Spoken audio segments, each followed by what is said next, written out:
Sahi lising ani humi puari laiba aduga Bharat ki yamna Sanskriti dharma da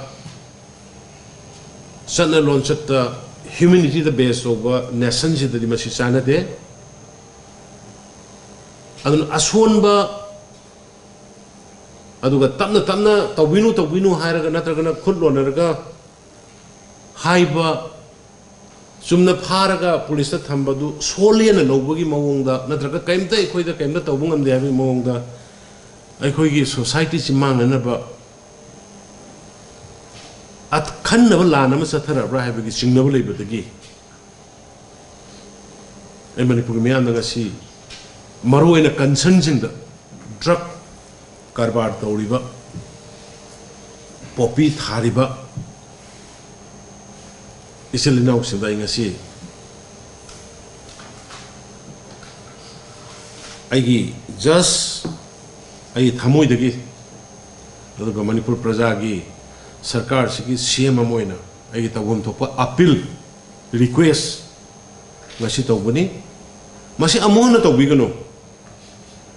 masi makhata na amona noina popi hunna bagi yan thali ba marak sida maru loga mo hunna bagi pusalakna tawri base yam so wusingna banena lawe khoi yam so wusingna banena lawe adna masida da kankhat pa yawri ba social media da karida popi thaba da encourage to wa drug thaba da encourage to was stop it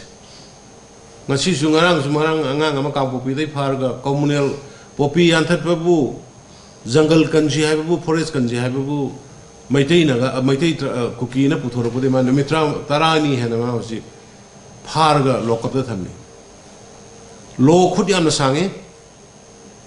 aduga ekhoi adugumba elements sing anti national loiba ekhoi gi societies bu mangan na tawraiba nakhoi da khoi sakam tawroi no laga chaloi